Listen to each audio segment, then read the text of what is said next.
Evident that you're on top of the world at the moment. Oh. It's good to be home. I love it. Talk about coming into tonight. I mean, did anything feel any different? Was there a different kind of energy, different nerves, or was it maybe more settled? What was it? I was quite, obviously, I say scared, but everybody's scared going in there. He poked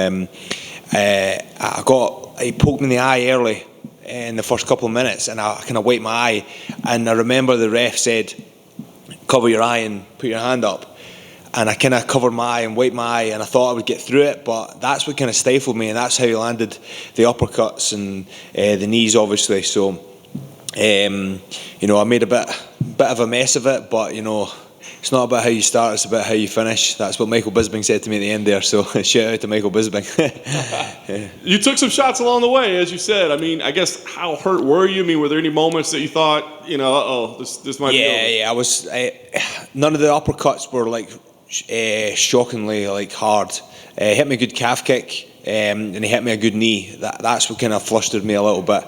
That's why I went in for the shot, just to try and slow it down a little bit.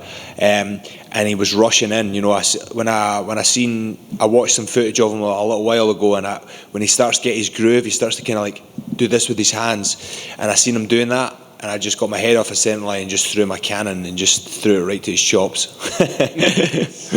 Spectacular knockout. I mean, I guess at that moment, did you think, I've definitely secured my deal? Or did you think, yeah, kind of take some damage along the way? I hope not. Yeah, no, I definitely thought, I bounced his head off the canvas, it looked like one of these speedballs was like, boom, So, putting somebody out like that, it's never nice, but that's what I'm built for. And I knew that was going to secure me my contract, especially, the last time I came out here, I cut weight nearly 3 times. My opponent pulled out on the Monday after I made weight.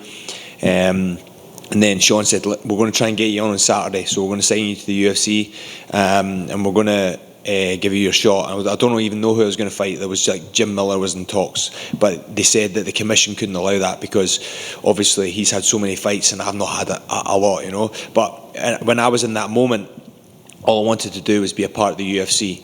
And then my manager said to me, he's like, I don't think we're getting anything, get your stuff ready for going home tomorrow. So as you do, you go to In-N-Out Burger and you eat some fries, eat some burgers, and then I got a call the next day thinking it was going to be for my flight, and sure enough, my manager said, we've got you a fight. I don't know if it was 12 days or 13 days on the Contender Series, and I just said yes, no problem. And the weight cuts took a lot out of me, and I didn't feel myself. I feel like it was a dream, to be honest. I don't even coming back here. Obviously, you kind of feels like a little bit of deja vu, obviously, but I wasn't right mentally, and I was right mentally tonight. And obviously, the eye poke caused me a bit of grief early on. I can actually still feel a little bit, but yeah, in the end, we got it done, and now part of the UFC. So happy days.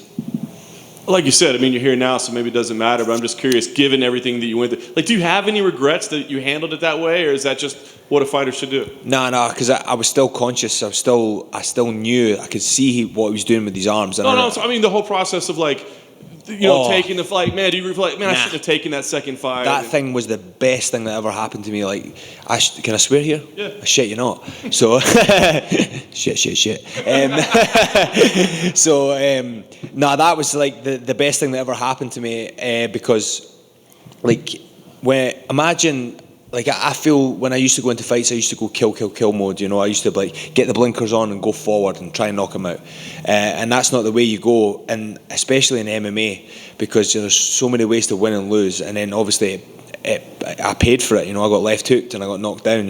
So I had to go back and I had to think about my mindset and the way I gear up for a fight. And I was gearing myself up the same way as I fought last time in London on just a local show, and I was feeling good.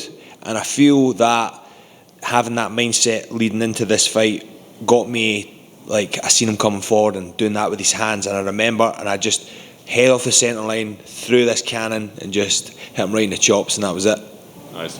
That's it for me. Obviously, this is just stage one of the dream, and there's many more to come, but I guess, ideally, do you know exactly what you want to do next in terms of who you want to fight, when you want to fight, where you want to fight? I mean, is there an ideal scenario for you? Well, obviously, I've got the medical guys just gave me a 30-day suspension, but obviously, we've just been in a war. But I'd really like to just get back in there. And now the UFC's got a problem to worry about. They call me the nickname of the problem for a reason. So I'm just here to work my way up the ladder and get better, go and learn and enjoy being a full-time MMA athlete for the UFC. Hey Chris, how good did it feel to come back to the exact same building, the exact same cage that you had your dream taken away the first time?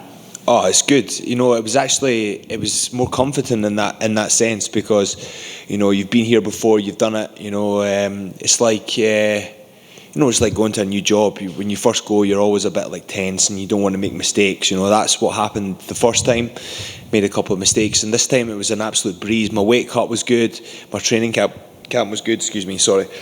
And it just felt like I was meant to be here. And I said to my coach before I walked out, I said, let's go and get this contract this time. Stop fucking about and just go and get it.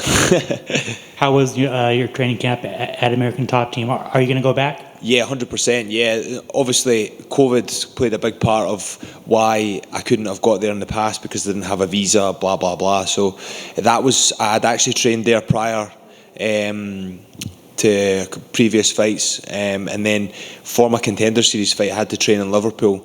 Shout out to Four Corners, John Gillies there, But I prepared there. I prepared really well. One of the best camps I've ever done. And it just, because of everything that was going on, these outside things like COVID and not being able, we nearly didn't get on our flight because of COVID and stuff like that. It's an absolute nightmare. And I had all that added stress onto the new place, coming here, And then obviously now that I've been here and done all it, it felt like home, and I knew my way about. They were like, down this hallway. I was like, I know this hallway. I've been here before. The problem. Yeah. Who gave you that nickname? That was my old manager. He gave me that nickname because he struggled to get me fights in the past. Obviously now I'm with Brian Butler, Sucker Punch. Big shout out to him. Sucker Punch is such a professional organisation, and he's for the fighter, and he does good things in the sense he always texts me and asks me how I am, and that's a real professional, and I'm really happy to be a part of Sucker Punch, But yeah, the problem came from my last manager because he just couldn't get me matched. Because obviously I'm a problem. He's seen tonight, especially this cannon. And then finally, for me. Is a rematch with Slava Claus something that you would like to get back in the future? 100%, yeah. Not had that loss. I can beat that guy anywhere. I should have wrestled him a little bit more, but it's all hearsay, innit? It's hindsight's 2020 when it's there, But I wish him all the best. He's had a great run, but if he wants to run it back, I doubt it. But if he wants to run it back, bring it on. Congratulations. Thanks, brother. And Chris, just for fun, just a quick assessment. I know you're a student of the game. Tony Ferguson, Dariush, Charles, Islam, Dustin Poirier, Connor. How does it feel to be just to be part of a pool full of killers in this exciting division? I trained with Dustin a little bit. We did some grappling when I was at ATT, and you know what, man? It was good to train with such a good guy. He's such a nice guy. He's the thing is, when I went to American Top Team, I thought I was going to be just another guy. American Top Team made me feel like Dustin Poirier when I walked in the door, and that's massive, And all the guys like Jorge Masvidal, we did some wrestling rounds. He was giving me tips and points. These guys are absolute veterans, and they're giving me the time, and I feel like that's going to bring the sport on leaps and bounds. And it just shows how much I've got to learn. I've only been professional for 4 years now. I'm a student of the game. I'm always learning, and getting in with these guys day in, day out. I'm just so grateful for that, And I put myself in that position. I asked, and I made sure I did the right camp in the right place at the right time. And this time, I was going to get my UFC contract. That's excellent, man. Thank you for sharing that Thank great you. experience. And just because it's right around the corner, your division's crown is up for grabs. Who wins it in October? I would like Charles Oliveira to win. Excellent, and good luck in your career, and thank you, Chris. Thank you. All good. Thank you. Thanks, guys. Yes, sir.